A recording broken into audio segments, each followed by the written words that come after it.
Yo, Drip, I hate to break this to you, but no one's actually ratting here. My basis for why the Heroes multiplier is the GT multiplier is because Heroes is literally based off of the anime. Here we go again, Saucy. You just repeated the claim. This is not a justification. You just repeated the same argument from before, okay? It being based off of the anime means nothing, okay? Drip, you don't know how something being based on works. If the games are literally based on the anime, then the same concepts would logically apply. Like, for example, Vegeta is Goku's rival. So in the games, Vegeta is going to be Goku's rival. Goku's power level, Nappa and Vegeta was over 8,000. So that's going to logically apply in other games. You have to understand, there's a parallel line between these things because that's literally what the game is meant to do. It's literally meant to do that shit. Because otherwise, it's not a game. Like, what are you talking about, bro? Like, it's not a game that's based on Dragon Ball, by that logic. Also, I don't know why you brought up the point that you can just calc Super Saiyan 4's multiplier in GT when you literally can't. Everything about these multipliers within GT are already ambiguous if you watch the show. It's literally just as much as a problem as quantifying the multiplier for Super Saiyan God. There's nothing you can do to actually accurately power scale Super Saiyan God or Super Saiyan 4, which is why it would be better if you actually scaled them using alternative methods like the ones I'm using. So if it's based off of the anime, then the same concepts are going to apply as a parallel level of scaling. Saucy, you're just repeating the claims, right? You're just making the claim that because it's based off of the anime, then the scaling must apply in parallel. I'm asking you for justification as to why this would be the case. And Drip, you should know this. Do you know how an adaptation works? Do you know how something being based on another thing works? It's deriving concepts and placing them into another subject, right? So, like, for example, like, you know how movies can be based off of books? They literally grab concepts from those books and convert them into movie formats, bro. This is not hard to understand. this is me still making the argument that it's based off of the anime, which it's not. Xenogoku's timeline is not based off of GT. I'm not making the claim that Xenogoku's timeline is based off of GT. I'm making the claim that Heroes as a product or as a Dragon Ball series in general is literally based off of the anime. So I really do not even know what you were cooking up here, bro, because that was not it. Counter to your arguments is that since Super Saiyan 4 multipliers can be different, and we see Xenogoku having a Super Saiyan Blue level multiplier on his Super Saiyan 4, then logically speaking, it cannot be the same Super Saiyan 4 within GT, because nothing in GT implies that Super Saiyan 4 is a Super Saiyan Blue multiplier. What you just pulled there was a blatant argument from silence. Just because there's nothing within the GT show that provides evidence for it being relative to Super Saiyan Blue multiplier does not mean that it isn't true. Bro, that is just straight up ratting right there. And using your Daima example to justify your stance is a blatant false equivalence fallacy because unlike Heroes, the Daima Super Saiyan 4 has blatant contradictions that prevent it from having the same multiplier as the one from GT. And I explained this earlier in part 2 of my Super Saiyan God versus Super Saiyan 4 video, so like this is just you having the inability to track. Simply because it doesn't contradict GT doesn't mean that it is the case within GT. That is fallacious, Saucy. GT was created way before the conception of Super Saiyan Blue even existed. So how can you say that the Super Saiyan 4 being equal to Super Saiyan Blue was made to be consistent with GT? That makes absolutely no sense. Congratulations, Drip Sauce. You don't know what a retroactive inclusion is. Yeah, bro, you're definitely competent in this conversation right here. By the way, my argument is just going to be more valid and have a higher probability using Occam's razor because it would take less assumptions to say that they are the same exact multiplier than them being different. Using Occam's razor in Big 25 is crazy, but Saucy, just because a proposition takes less assumptions to make, or is a simpler explanation, doesn't necessarily mean it's a valid proposition. Also, you're kind of backtracking here because your initial argument was that it is the same multiplier based off of the assertions you made, but when I countered those assertions and I debunked them, you changed your argument to that it's more probable to be the case because it takes less assumptions. This is backtracking. So essentially what he's doing is that he's throwing away his initial argument, which is arguing for certainty, and now he's arguing for higher probability, but we all know that probability does not entail a certainty. So his argument would just be subjective, and subjective arguments hold no truth value. The thing about Occam's razor is that it's based on heavy assumptions. Just because something looks like a simpler explanation doesn't necessarily mean it's of a higher probability. There's obviously more factors that could go into the case that have not been discovered or not been talked about. It's impossible to win a debate against someone when the justifications for your argument is probability risen, but your claim is based on a standpoint that you deem as objective. The first thing I want to mention is that I'm not quote-unquote replacing my argument like you say you are. Because the thing is, right, like, you presented a good argument by saying that there are multiple different possibilities in Dragon Ball with, like, multiple timelines, and that the Xeno timeline can just have a Super Saiyan 4 that isn't the exact same multiplier as the one from GT. But the thing is, right, Occam's razor supports me more than it supports you. That's why I brought it up. And it being, like, based on the anime is, like, still relevant because that's what creates my parallel line of scaling. My argument has two functions here. And for your second point, you're presupposing that my stance is an absolutely certain position. But here's the thing, right? Me saying that Super Saiyan 4 is stronger than Super Saiyan God is not necessarily an absolute certain position and can just be treated as a position that is loose. And yes, loose positions are still going to be open to things that are more likely true, etc., etc. For example, I can say that it is in fact going to rain tomorrow, but I can have arguments that entail that it won't 100% will, but it's still going to be relevant. And I'm not saying that Super Saiyan 4 is equal to Super Saiyan Blue just because my proposition is simpler than yours. I'm saying that given the way Heroes portrays them and without the extra evidence showing a different multiplier for Super Saiyan 4 and Heroes, assuming that it's the same as GT's version is more rational. Saying it's a different, stronger version adds assumptions with no direct evidence, so by parsimony, my claim is better supported. That's valid and objective reason. In contrast to that of your interpretation, which adds more assumptions and is more bloated than the other argument that I'm presenting, the other idea that I'm presenting. So at the end of the day, it's going to be more rational to accept my interpretation as true rather than your other equal interpretation because of those other factors that I already explained. Next. Nigga sauce buggle, you're ignoring my point, bro. Basically, right? You saying that it's just game mechanics, that's like true to some degree, but you're ignoring the point that I'm trying to make. Obviously, they're going to be relative because it's a freaking game and you have to enjoy the game and it's going to be completely unfun if it goes through accurate power scaling. But the thing is, right, that doesn't mean video games cannot have structured power scaling. Let me explain. Legit, the fact that they even have dialogues making this kind of shit, right, it's just proof that there's structured power scaling in the game to some level of degree. Yes, but the structured power scaling is for the game specifically. We both know that Fighters is canon to Xenoverse, and if you pick Lord Beerus as a character in Dragon Ball Xenoverse, and then you pick his opponent as, say, Resurrection F Goku, he's going to talk to Resurrection F Goku as if he's from the Resurrection F movie. If you pick Dragon Ball Super Goku, he's going to talk to him as if he's from Dragon Ball Super. If you pick GT Goku, he's going to talk to him as if he's from GT, right? But if you want to rat and say, oh, that just means Resurrection F and GT are canon to Super, okay, then what about the parallel quests? Because if you pick Lord Beerus as your partner in the parallel quests, Beerus literally talks to the characters in the parallel quests as if he's from their timeline. And the parallel quest is literally a separate threshold of history outside of the book of beginning to end in the time vault. So it's a completely different set of history. So Beerus cannot be a part of their timeline, and yet his dialogue makes it seem as if he's a part of their timeline. So the dialogues aren't actually as straightforward as you think. Even looking at the dialogues within Fighters, there's nothing really implying that Super Saiyan 4 and Super Saiyan Blue are the same multiplier. All the Vegetos and the Gogetas do is argue about which of them is the better fusion, Patara or the fusion dance.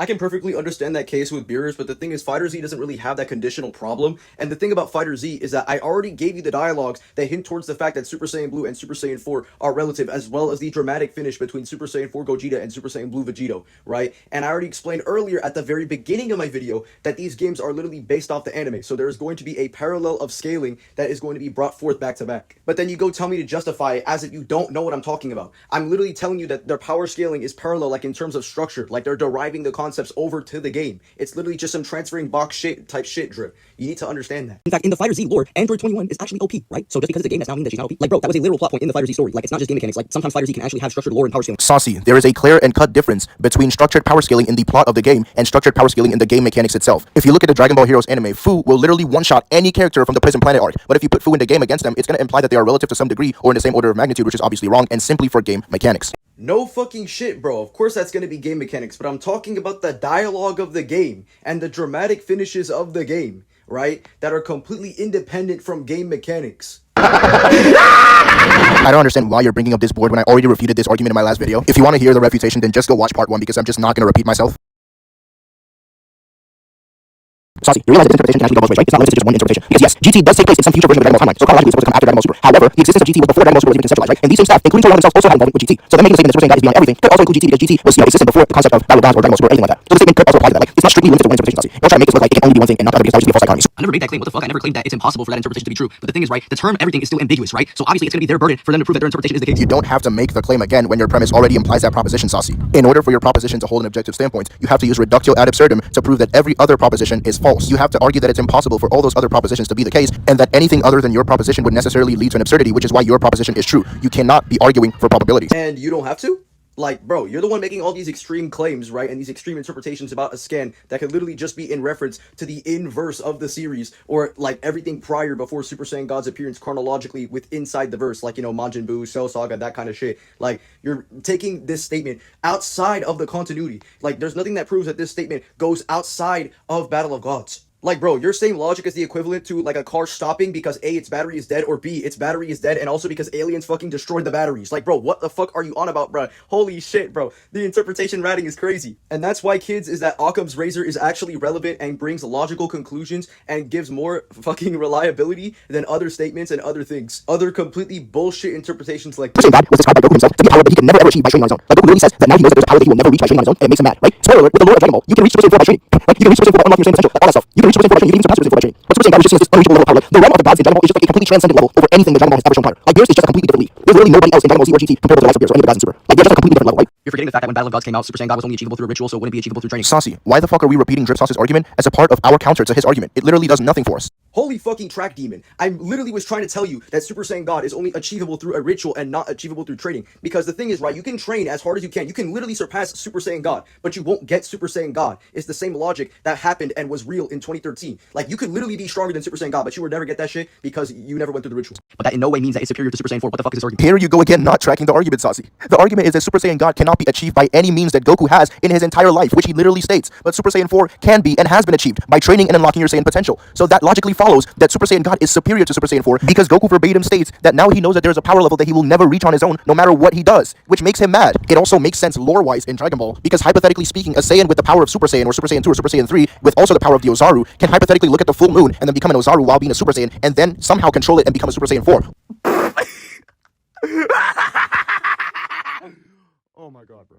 There's no way you said that the Golden Uzaru is just grade 8 stacked with Super Saiyan. Bro, that's completely headcanon. You're only saying that because it just looks like a Super Saiyan grade 8. Bro, that's just not how that works. Like, genuinely, like, just because of appearance? Bro, there's no way that this is your argument. Nowhere in the entirety of Dragon Ball GT guidebooks, anime, or any other source says that whatever you're saying is true, bro. That is not even how it works. Characters like the Universe 6 Saiyans actually do reach a level of Super Saiyan God with training methods far inferior to Goku. This argument in 2025 is crazy, but the Universe 6 Saiyans are not equal to Super Saiyan God in any way whatsoever. Vegeta was not using God Ki in base against Kappa, okay? The Saiyans did not absorb Super Saiyan God into their base forms. That's not how it works. Okay, but another thing that you purposely choose to ignore is that the Universe 6 Saiyans, by the Tournament of Power, are actually at the level or beyond the level of Battle of Gods Goku. In fact, there are multiple instances where Goku's base form is stronger than his Super Saiyan God form as the series progresses further and further. So, and then there's characters that can rival that version of base Goku. So yes, the Battle of Gods level of Super Saiyan God is achievable by multiple characters. And fucking old Unk, Master Roshi, is actually at that level in the Tournament of Power. Yeah, you know, it's crazy, man. It's crazy. Even Android 18, Android 17. Bro, you're gonna tell me Android 17 has better training methods than Goku? Bro, lock in, bro. What the fuck is this, bro? This ignores the entire narrative of Dragon Ball. Again, the form as a concept can only be achieved through a ritual, but that does not mean that Goku cannot reach that level with training or other characters. The problem is Goku verbatim says he can't, and the justification for why you think he can has already been refuted. Because let's be honest, does Beerus have Super Saiyan God? Hell no. Does Jiren have Super Saiyan God? Hell no. But they eventually get to a level where they are far beyond a Super Saiyan God. Oh my god.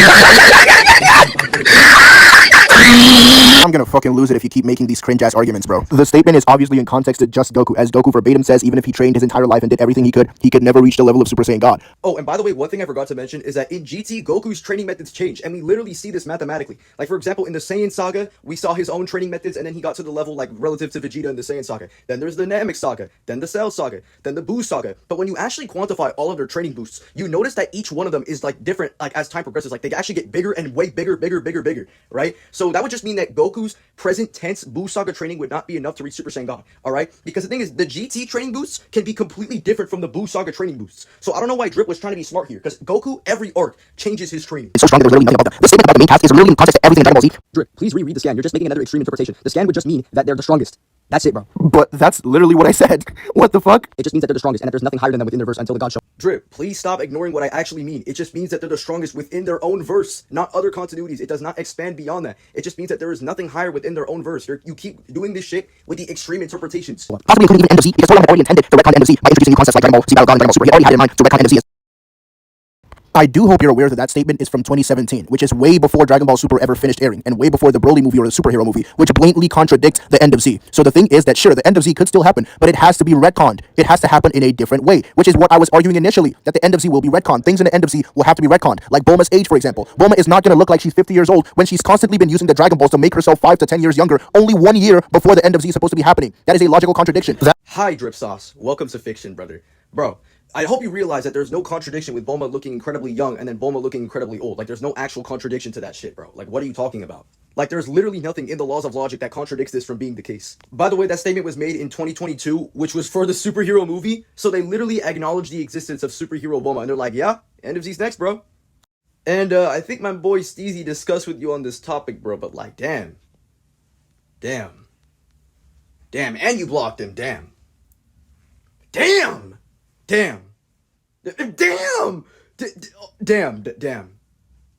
statement was made in 2017. So if Toyotaru had the intention to actually direct Super into the End of Z, then he wouldn't have made any contradictions between Super and the End of Z. That is the case. Some contradictions are much easier to resolve than the others. For example, at a point in Dragon Ball, Trunks was really short, and at the same point in time in the future, he was taller than that. But we can resolve this contradiction by saying that perhaps Trunks in the main timeline just had slow growth spurts.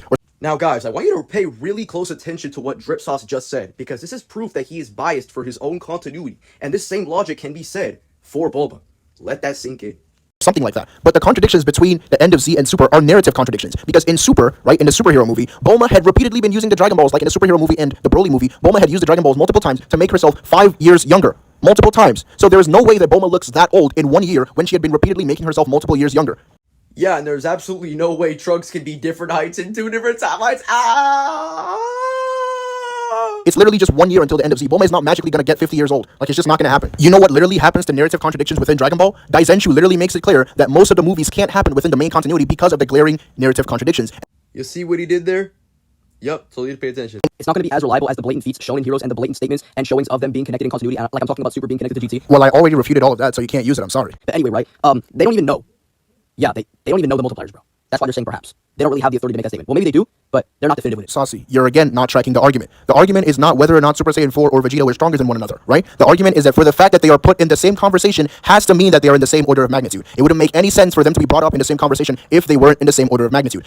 Being in the same sentence doesn't imply equality or magnitude, and arguing that just commits a non sequitur. You can say that perhaps a flea is stronger than a tiger, but that doesn't mean they're on the same tier. What the sentence does imply is comparability, not equality. Being discussed together by standard meaning, it just means that you're entertaining the idea of comparison, but it doesn't validate the idea of them being equal or relative to each other, right? Because they could say, oh, perhaps B beats A, or perhaps A beats B. Like, that doesn't necessarily mean anything, right? Like that's just, it's just, uncertainty, right? So, like, by that logic, uncertainty implies equality, which is just really stupid, because, like, someone could just be, like, straight up stupid in the series, or they could just be, like, super inaccurate, but just because they're uncertain about something does not necessarily mean that thing is necessarily equal, bro. What is this logic? Sentences are disconnected. Bro, what are you talking about? But anyway, that's not my debunk. My debunk to this whole thing, right, is the fact that you're trying to create some sort of exclusive separation with these kind of statements, when that's just also going to come with more assumptions, because if I gave a regular person this book, and they knew Japanese, and they read it, and they didn't know anything about Dragon Ball, right, and they only knew the information of what was strictly given to them in the guidebook, they would actually say Super Saiyan 4 is stronger because of the descriptions if they were logical with it. You are backtracking, Saucy. Oh my god.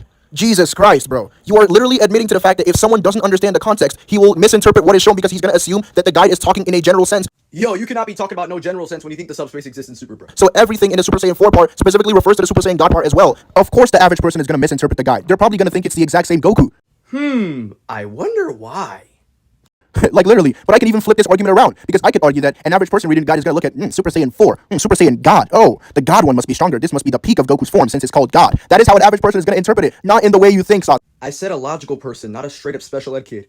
And why ZETA? Why, you may ask? Because it's called the ultimate form next to the other form. It's going to take less assumptions if it's in context to the actual guidebook and not strictly in continuity context. You've been going on and on and on about assumptions, while I have been using deductively valid inferences using true premises in my inference steps. Occam's razor isn't bad, bro. It just gets rid of less assumptions to make a more reasonable and more reliable conclusion. Drip, I never made the claim that Super Saiyan 4 is beyond every single God transformation. I made the claim that it's better than Super Saiyan God, so I don't know why you're trying to add some extra shit to my statement or extra shit to my stance. I never did that. Except I didn't say every single God transformation. I said every single Super Saiyan God transformation. It is very specific to Super Saiyan God. So if you're making the argument that Super Saiyan 4 is stronger than Super Saiyan God, then it has to be true in all possible worlds. And you literally cannot disagree with this, because one of your initial arguments is that the guidebook is talking in a general sense about Dragon Ball. And I don't fully agree with every single argument or claim that I've made in my first ever video about the topic, but my whole point for this whole guidebook kind of shit is that everything is just in context of the guide, not general as Dragon Ball as a whole. Because we know alternate timelines can do goofy shit that directly contradicts our own notions of Dragon Ball. that the guidebook is applicable to Dragon Ball in all categories and all medias. Hence, you would have to agree with this. But anyway, right, your argument is actually so bad, because the thing is, right, your translation basically is saying that Super Saiyan 4 is part of the conventional Super Saiyans, because it's saying the ultimate form of the conventional Super Saiyans. But the problem with this argument is that Super Saiyan 4 is not part of the conventional Super Saiyans. It's completely disconnected from the Super Saiyan nature. It's a completely different form. It's a completely different branch of power. And the Perfect Files perfectly explains this. And I'm pretty sure everyone knows about this. But I'm just assuming that you know. So but anyway. Super Saiyan 4 is really not that deep, bro. Access the power of the great ape and its potential, then go Super Saiyan on top of that, and then control your anger. That's literally it. You didn't present any actual reason as to why it would not be a conventional Super Saiyan transformation. Did you just ask me to prove a negative claim? Also, by the way, that statement of the Super Saiyans could also just mean Goku and Vegeta as characters, because they've been referred to as the Super Saiyans before. In fact, there's literally a whole special called Plan to Eradicate the Super Saiyans. Yeah, man. They plan to kill all the forms, not the people. Disagreed with me. Also, you just disagreed with my Spanish translation. You didn't provide any reason as to why the Spanish translation would not be valid. Like, bro, what the fuck? Like, show me the parts of the translation that are inaccurate. For example, the kanji of Super Saiyans is not actually shown on there. Like, I don't even know why it's even on there to begin with. And also, also the thing is literally just translating from Japanese to Spanish to English. Bro, that's going to mess up the translation the further languages you translate. Do you know how, technology works? That's actually pretty bad. Now, Trip, to debunk this bum-ass argument, right? The problem with it being a GT exclusive statement is that Super Saiyan 4 is not even the ultimate form or state within GT, because Super Saiyan 4 full power or ultra full power Super Saiyan 4 are alternate versions of Super Saiyan 4 that are far greater than the regular base of Super Saiyan 4, right? These are completely different and greater transformations than Super Saiyan 4. No, those aren't completely different transformations from Super Saiyan 4. Those are just more powerful versions of the same transformation, right? So the statement of Super Saiyan 4 in the Chozenshu would just conceptually include these powered up versions of Super Saiyan 4, because they are still Super Saiyan 4, just with slight upgrades to the power levels. And even if you want to account that as part of Super Saiyan 4 in the statement, literally the changed God, Buddha, Ascended, 100-year timeskip Nirvana state is literally the greatest form in all of Dragon Ball, or just the greatest form in GT. Do you want to be that guy? But basically, right, the changed state is a literal different transformation, and it is far above Super Saiyan 4. So because it's not in the context of GT, it's going to defeat the proposition that it is. So logically, it's going to be in context to the forms dictionary in the Chozenshu. But the guide is literally in context to Super Saiyan transformations, as in both sides of the guide, it literally talks about Super Saiyan 3. So you're claiming to have read the guide, right? Well, how come you purposely choose to ignore that the page right before that includes Super Namekian, which means that the forms dictionary is not just in context to Saiyan transformations? Just because Goku does some weird stuff doesn't necessarily mean that's an entirely new transformation of Goku. Drip, you and I both mutually agree that Dragon Ball grabs its concepts of Asian mythology. Goku's change is literally directly inspired by Taoism, and this is literally shown by him riding on a dragon's back and leaving the physical world to go to the place of the gods. This is literally a perfect example of Taoism. Like a Taoism state where he leaves this plane of existence and, like a new state, a new transformation by definition definition. So yes, this is a literal new transformation. I don't know like how this is complicated for you to understand. Again, so first of all, I don't even think you finished the video, because if you did, you would know my rebuttal to it, because the scan about the timeline and its description is literally talking about the universe, a singular term, the universe, and you think it's talking about the franchise of Dragon Ball as a whole, then you're basically conceding that Dragon Ball only has 2 timelines, which is absolutely stupid. The introduction of infinite timelines in Dragon Ball came with the introduction of Dragon Ball Super and Xenoverse, right? Trunks' timeline is included in the events of the Android Saga, and the age of the Android Saga is already included on the board. So you Prove that for me real quick, because nowhere does it state anything about the future timeline in the actual translated version. In fact, I know the argument you're using. You're using the same argument from Exility, who literally conceded to Steezy in that debate that his argument for Trunks being on the age timeline is wrong.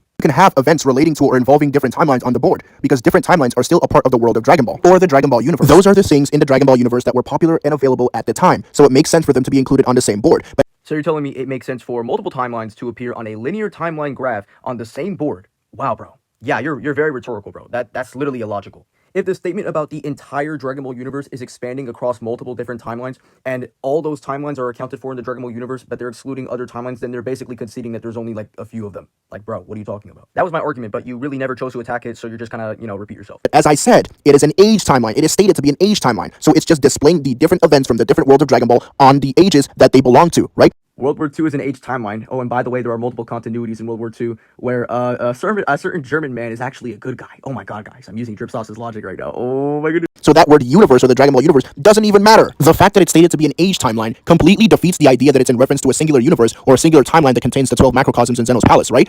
This is a false dichotomy. Just because it's an age timeline does not mean that it being in reference to only one universe cannot simultaneously exist. Yeah, of course it's going to be an age timeline. That's how chronological history graphs work. They show the ages of events like 1945, 1947, 1948, bro. Literally, this is some basic logic. Is literally contradicted because as an age timeline, it is just displaying different events that happened in different thresholds of history in Dragon Ball on the ages that they happened. Right? And Super Saiyan Bardock, which came out after GT, after Battle of Gods, or maybe not, I don't know, but that has been accounted for in the Chosen, but it's not in the main timeline, it's not part of that. So I'm pretty sure I already refuted the Trunks argument, but as I said, they don't have to include every single thing. But they would have to. Otherwise, it would create a misconception that the Dragon Ball universe is only representing 2 timelines or 3 timelines. And obviously, the term Dragon Ball universe can also be referring to the Dragon Ball narrative as a whole. So that's going to create a lot of problems. Okay. A chronological timeline literally needs to be a sequential timeline, right? It's supposed to function like on a linear graph, right? Why would a chronological timeline show things that don't even happen and occur in other timelines? Because it's a chronological age timeline, not a chronological 12 macrocosms timeline. That's not even how timelines work in history. Like if I have a World War II timeline and I show the progression of events within World War II, if I have a chronological board of World War II events, like bro, what are you gonna tell me next? Oh, you're gonna play skeptic and say there's a bunch of different events in World War II that happens to be in a different possible world? Your example presupposes the idea that they're all in the same timeline to begin with to justify the proposition that they're all in the same timeline. This is called begging the question or circular. No, it isn't. I'm using the basic literal logic of what a chronological timeline is supposed to represent and add that logic into the Dragon Ball verse. Yeah, bro. This is like super easy to understand. Anyway, I'm gonna make my new Dragon Ball Outer Son Goku skill. Oh my god, guys. Anyway, yeah, that's all I got for this video. See ya.